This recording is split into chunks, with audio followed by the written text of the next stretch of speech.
Welcome back to 101 East. Many Bangladeshis who've lost their land head to the capital of Dhaka, one of the world's fastest growing cities. But with few resources, they're forced into already overcrowded slums and struggle to make ends meet. We met one family to hear their story in their own words. My name is Mariam. I'm married with 5 daughters. I've lived here for the last 2 years. Due to our land being eroded, there was no way we could live in our village.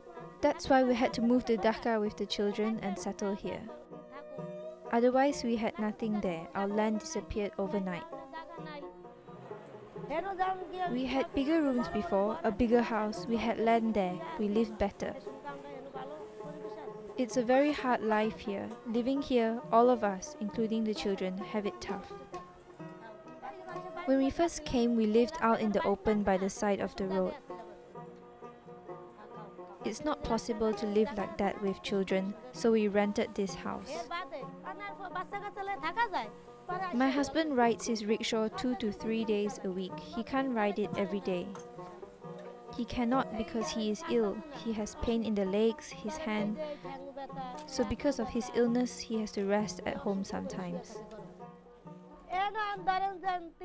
We usually get about $40 to $45 a month now. In our home village, we had a monthly income of $70 to $80. We used to manage our own food, farming our own land, growing rice, but now we can't do that. We borrow from the grocery store and then we pay it back in small installments. Our debt is increasing in the shop and now we cannot pay it back. It worries us a lot how we will pay them back, because sometimes they get angry, sometimes they demand money, then we starve for a day or two, and then we have to borrow again to feed our children. My life would have been better if I could have stayed in my home village. I would live without worrying. Here in Dhaka, I'm always worried, especially for my daughter's future. My 3 elders are getting to an age for marriage. When boys' families come, the families demand money. They want $750. That's a dowry for each daughter, but there's no way we can afford that. But we are not alone. Many people have been victims of erosion. My brothers, relations, everyone suffered. We are not alone. Still with me to discuss the issues of climate change, we have from Nairobi, Nick Nuttall from the UN Environment Programme, and in Stockholm, Dr. Niels Axel Morner from Stockholm University. Now, Mr. Nuttall, you've been quoted as saying climate change and environmental degradation are bringing people to a situation where resources are increasingly scarce and forcing them to move. But this isn't a new phenomena, isn't it? Mass migrations have happened over centuries and centuries due to a lack of resources or dwindling resources. So why are current climate refugees any different? Look, we're living on a planet now of 6 billion people. And by 2050, we may have 9 billion plus people. Whole economies are now being developed on the basis of certain predictabilities of water. You know, every year, the glaciers in the Himalayas partially melt and provide meltwater for the mighty rivers in Asia. Now, if those are gone by, say, 2030, or quite a considerable amount of those glaciers have disappeared and melted away, how will, 500 million people in the Hindu Kush region and another 250,000 people downstream live? How will they carry out their livelihoods? How will industries and agriculture function? So yes, in the past we had climatic changes, dramatic ones, but that was in a world of very tiny numbers of people. Now we're having to deal with large numbers of people, and I think you have to maybe get to the heart of this, which is fundamentally how do we consume and how do we produce on this planet? We need to get more resource efficient. We need to become less dependent on finite natural resources. We need innovation, creativity, and above all, management. And management of nature-based assets and resources, including finite fossil fuels. I want to come back on that point a little later, but Dr. Morner, recently the Carteret Islands have claimed that they have the world's first environmental refugees.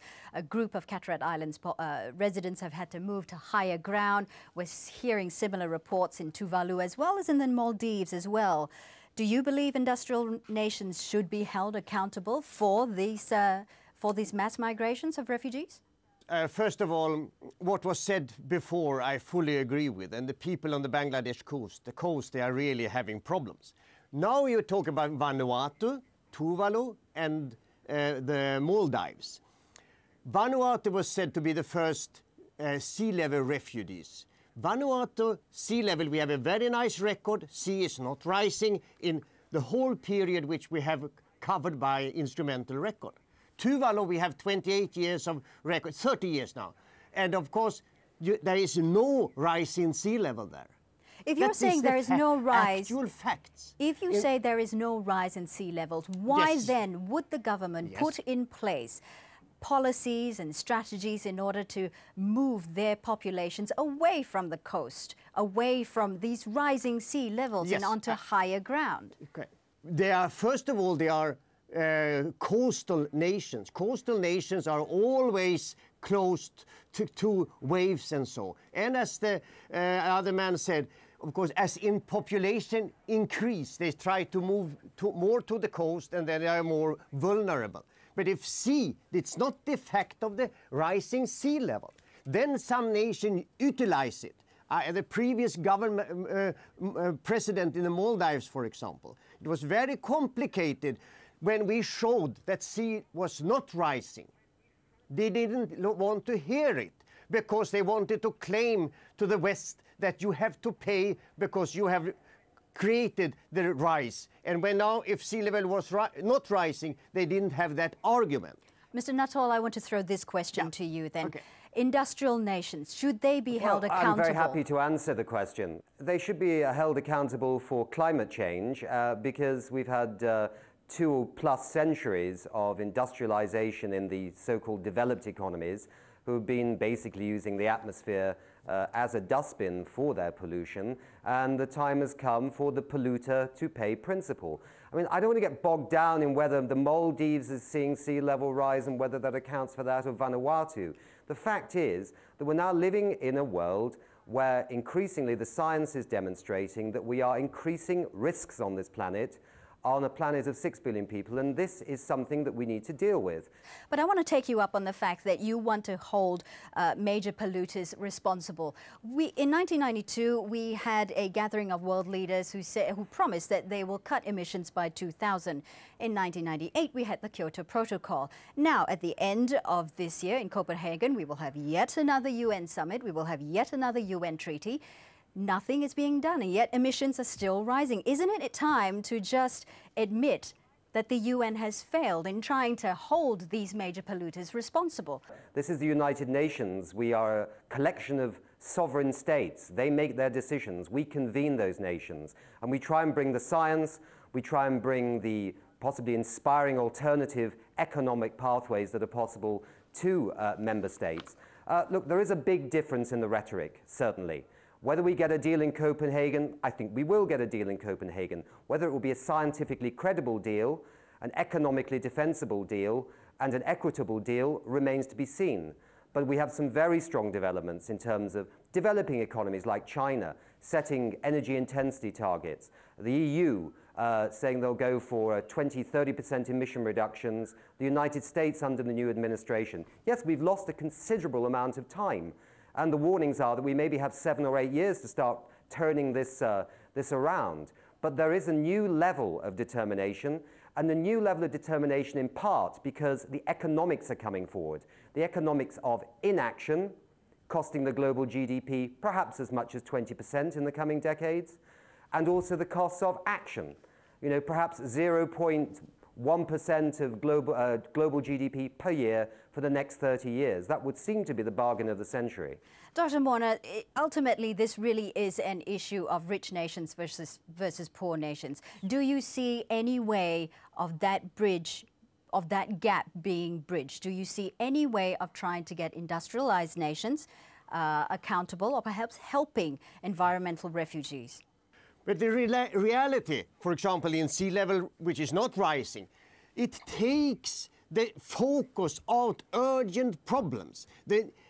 It's correct with this enormous increase in the number of people. We need water, potable water for people. We need medicine for the whole of the world. We need food, of course. We have produced enough food, but we need to share it in the correct way. There are 2 billion these people are out there without so access urgent, to electricity. Do you really think that in the rural areas of Africa and other parts of the world that they're going to roll out those electricity grids overnight? No, but they can build their grids up from the village through solar power, wind power and other renewable energies. And that means they are not dependent on fossil fuels, they're not dependent on importing oil. So it's a development issue. Even if climate change wasn't happening, you would still have to go for a resource-efficient, economically, environmentally sustainable future. Gentlemen, we're going to have to leave it there. Thank you very much for joining us on this discussion. That's all the time we have for this edition of 101 East. Thanks to today's guests, Nick Nuttall and Dr. Niels Axel Morner. From all the team, thanks for watching.